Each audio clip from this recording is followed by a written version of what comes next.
মুকেশ আম্বানি পৃথিবীর 10 ধনকুবের মধ্যে একজন। তিনি দক্ষিণ এশিয়ার ধনীদের মধ্যে এক নাম্বার। আর তার একমাত্র ছেলের বিয়ে কেমন হতে পারে তা আর বলার অপেক্ষা রাখে না। তো চলুন দর্শক দেখে আসি মুকেশ আম্বানির ছেলের বিয়ে কেমন ছিল।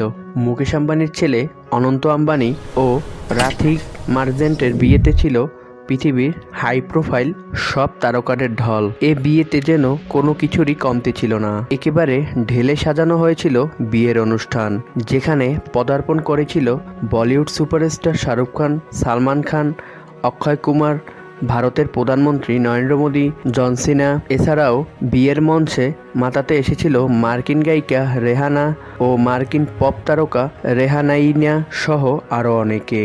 জানা যায় রেহানাইনাকে 70 কোটি রুপিতে ভারতে উড়িয়ে এনেছিল আম্বানি।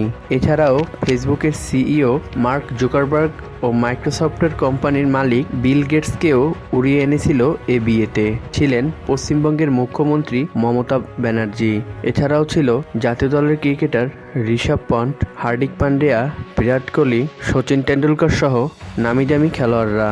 অনন্ত আম্বানি প্রি ওয়েডিং এর খরচ শুনলে আপনার চোখ কপালে উঠবে।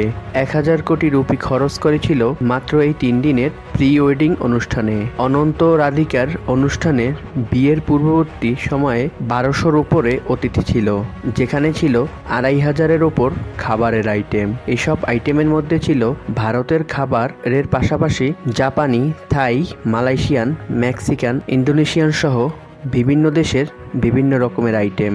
আর এই খাবারগুলো তৈরির জন্য বিশ্বের বিভিন্ন স্থান থেকে 100-রও বেশি শেফ এনেছিল আম্বানি।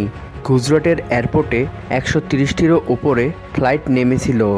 আর বিমানবন্দর থেকে অতিথিদের পৌঁছানোর জন্য ছিল রোলস রয়েলস কার। মুকেশ আম্বানির নিজ বাড়ির পাশের গ্রাম জামনগর থেকে প্রায় 51,000-এর মতো অতিথিকে দাওয়াত দিয়েছিল এবং তাদের খাবারের আয়োজন করেছিল। এত আয়োজন শুনে আপনাদের মনে হয়তোবা খরচের হিসাবটাও জানার আগ্রহ হতে পারে। এটা স্বাভাবিক। সর্বপ্রথম মার্কিন নায়িকা রেহানা মঞ্চ মাতিয়ে সুনাম অর্জন করে, ভেসেছেন প্রশংসায়ও। তিনি পারিশ্রমিক নিয়েছেন 34 কোটি রুপি। আম্বানির ছেলের বিয়ে কিন্তু বলিউড তারকাদের ঢল থাকবে না তা কিভাবে হয়? এই প্রথম বলিউডের 3 তারকা মঞ্চ মাতিয়েছেন, যা নেট দুনিয়ায় বেশ ভাইরাল হয়েছিল। অনেকের মনে প্রশ্ন জাগতে পারবে যে তারা কত পারিশ্রমিক নিয়েছিল।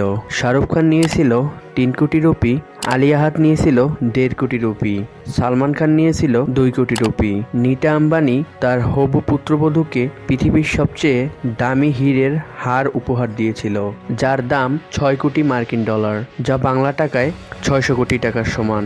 অনন্ত আম্বানিকে বলিউড বাদশা Shahrukh Khan brand new Mercedes 300 SL এর একটি কার উপহার দিয়েছিল, যার বাজার মূল্য 8 কোটি রুপি। দীপিকা ও রণবীর দিয়েছিল রোলেক্সের নিউ ব্র্যান্ড ওয়াচ, যার বাজার মূল্য 10 কোটি রুপি, যা বাংলা টাকায় প্রায় 11 কোটি টাকার সমান। তবে সবচেয়ে বেশি উপহার দিয়েছে সালমান খান। সে দুবাইয়ের একটি অ্যাপার্টমেন্ট উপহার দিয়েছে। এছাড়াও পেয়েছেন অসংখ্য উপহার। তো দর্শক, এমন বিয়ে ধনবান ব্যক্তিদের ক্ষেত্রেই প্রযোজ্য। সাধারণ মানুষের ক্ষেত্রে এটা হয়তোবা সম্ভব নয়।